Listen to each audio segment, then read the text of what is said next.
Hey guys, I'm going to shoot a walk around video right now of my 77 K5 Blazer. A little bit rainy out today, so we're going to do it from the garage, but I will start it out and start it up and pull it out. So this is a California truck. Started out in Flint, Michigan, 1977.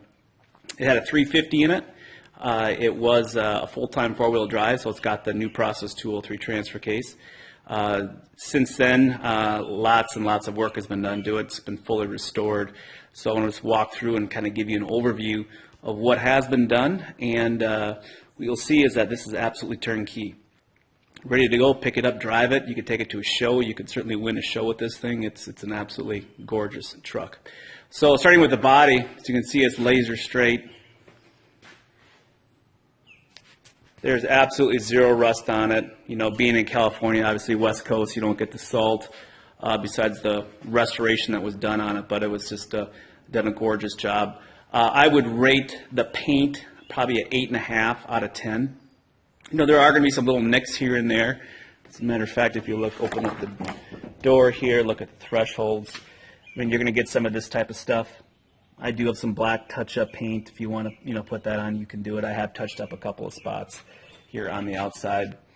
Let's go through the rest of the body here. All the emblems were shaved and removed, so there is no Chevrolet emblem on it whatsoever.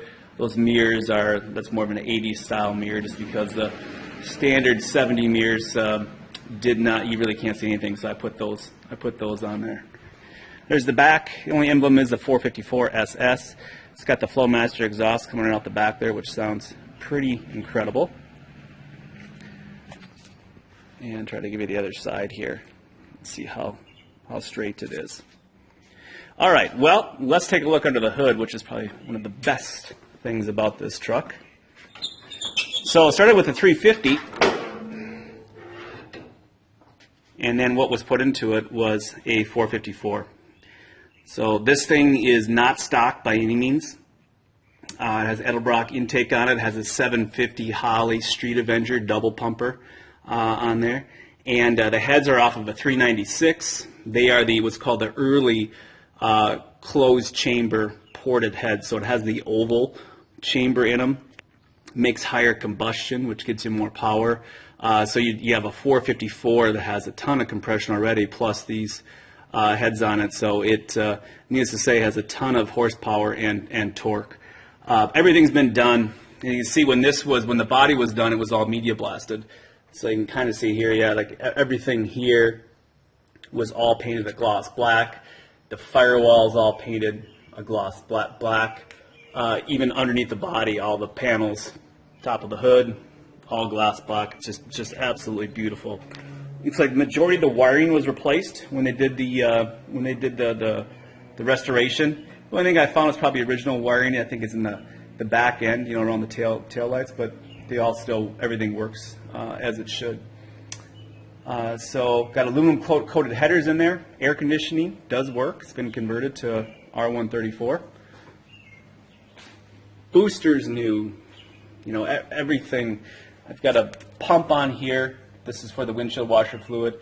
I took and added a reservoir. There was no reservoir on it, but it's not complete in that the injectors for the windshield washer fluid are not on the hood. So otherwise you'd see a hose coming up there.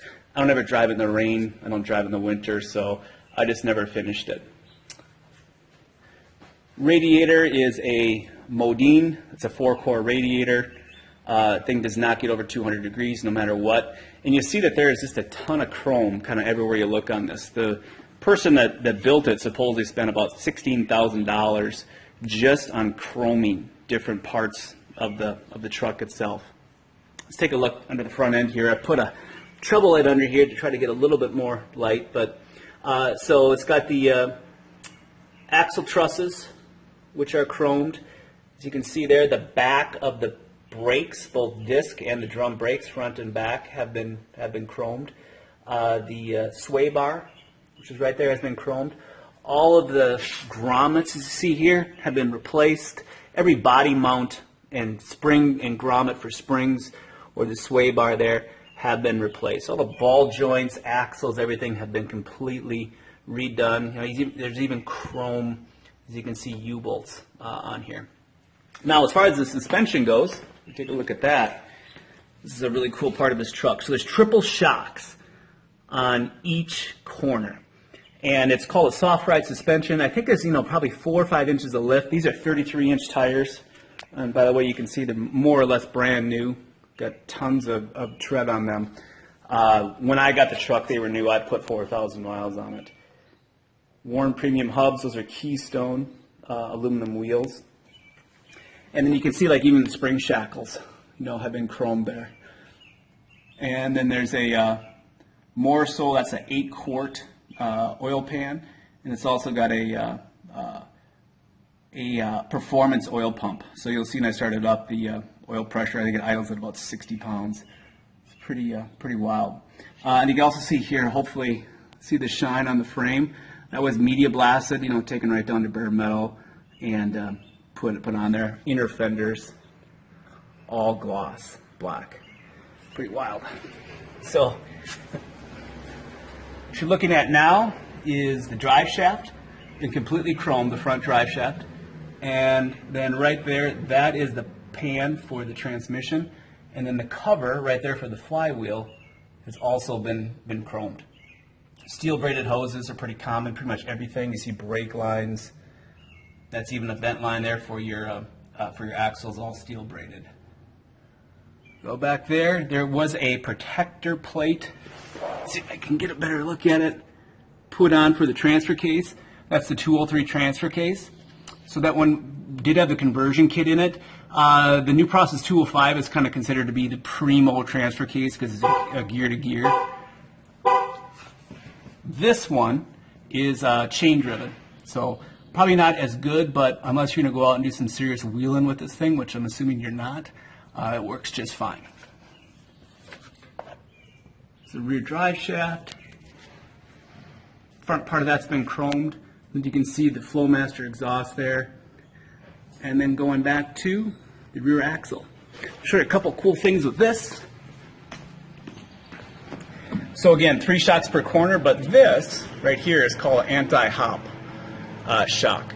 So because there's so much torque and power with the motor, it can break the wheels loose pretty easily. In fact, this thing gets second gear scratch with I'm really not trying that hard.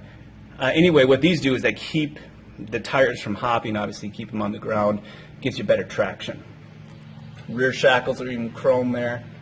And then the gas tank is an aftermarket tank. I think it's 25 gallons. You can see through here as well. There's spring lift in the front. There are blocks in the back. The blocks were custom made, and again, the brake lines go right through the blocks. So it was just an incredible restoration done here. Let's take a look at the interior.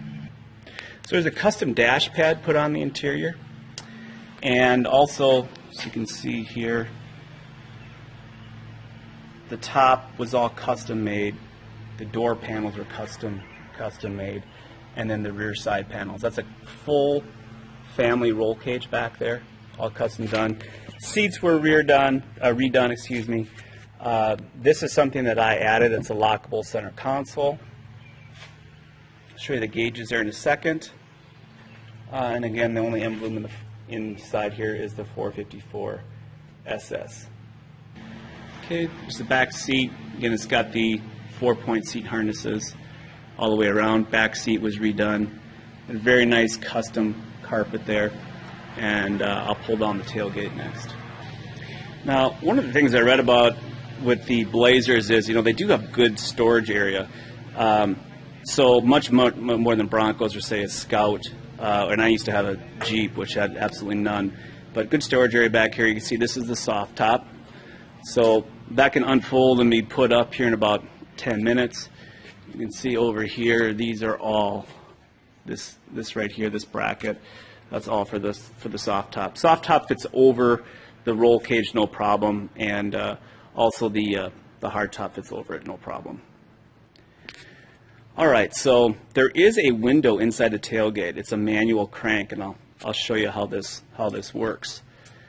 So this, just a handle, pull this off. And you see there's a little key slot right there. So right now, I have it locked. If you see, I try to uncrank it, nothing happens. That's the way the locking mechanism works. It just detached the crank from the window itself. So I put the key in.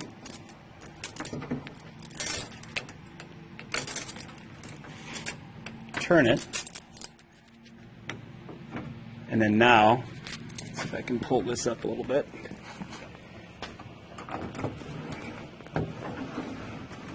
There comes the window. And then there's part of the window. Glass works great. Goes up and down, no problem. There's the hard top for this thing. Has been restored, painted black, same as the car. Those plates right there are actually just used to hold it down on the side rails of the bed. And you can kind of see the interior all redone. The windows are static. They do not open back there. But it's in excellent shape. It was restored when the car was done. So it's still raining a little bit out right now, so all I'm going to do is just start this thing up and we'll leave it in the garage. So stand by. All right, so the dash bezel here. So it's the kind of the stock 73 to 91 bezel.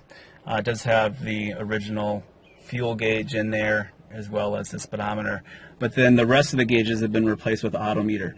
And for whatever reason, there's 2 oil pressure gauges. I guess he just didn't want to have blank there, so we got 2 gauges. But otherwise, everything else is kind of stock low. That light switch, you got windshield washer here.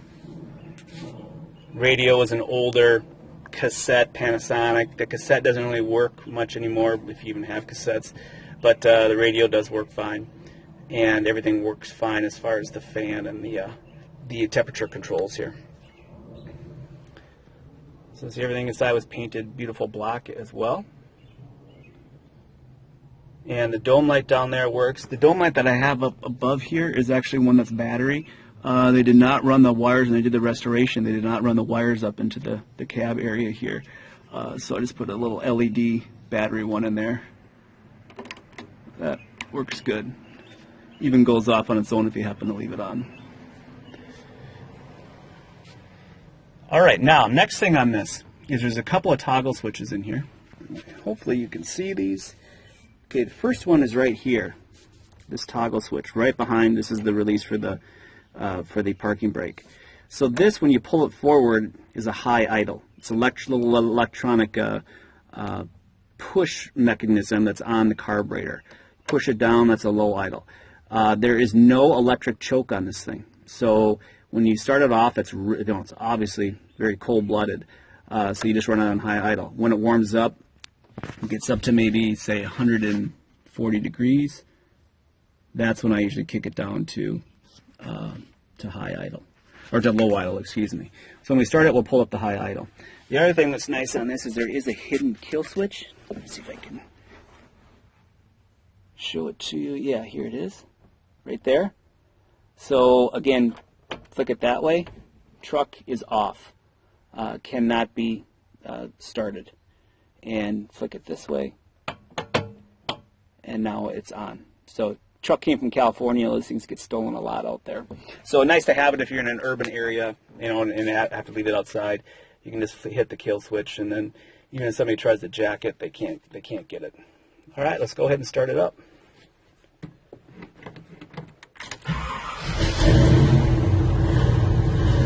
So again, it's a little cold when you first get it started.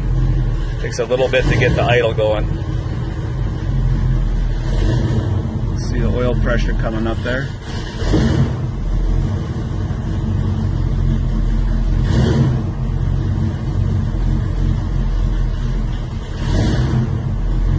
Idling right now at about 70 plus pounds, 72 pounds.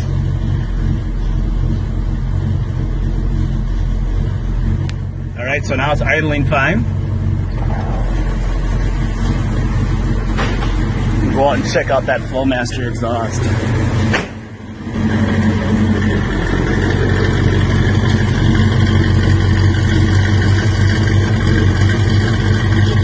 can kind of hear that cam going. It's cammed up a little bit, but sweet sweet sound. And take you over to the motor now too.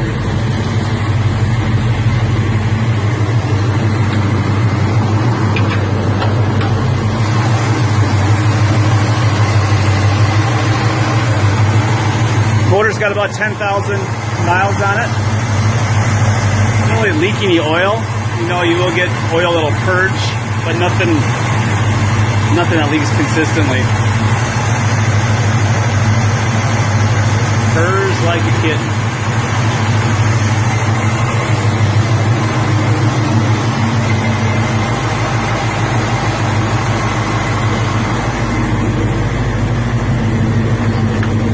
You can see now I'm still cold and it's running at about 900 RPM. If I take and I kick this down, you know, low idle, you'll see what happens.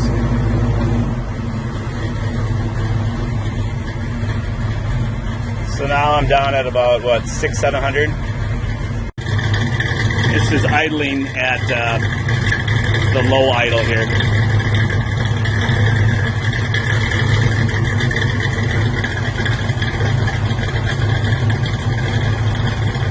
And it's still cold, so it's running a little bit choppy right now. But if I put it in gear, it probably wouldn't stay going. So when you first start driving it, you just flip that switch,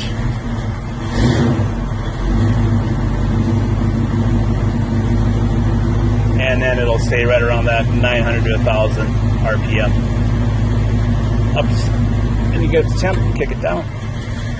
Tilt steering. The horn is not hooked up, but everything else works as far as hazards work good, turn signals work good. See all the gauges working here, your volts. Temp gauge will come up once we get there. And your oil pressure gauges. And that's something idling at 70 pounds of pressure. There's your 205. Oh, and if you look at the indicator lights,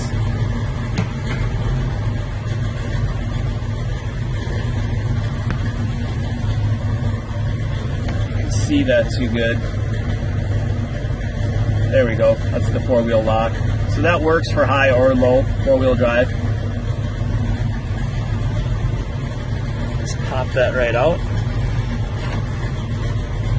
That's pretty much it. You've gotten a good tour here. Seeing what we got. Beautiful 1977 restored Blazer. Thanks for your time.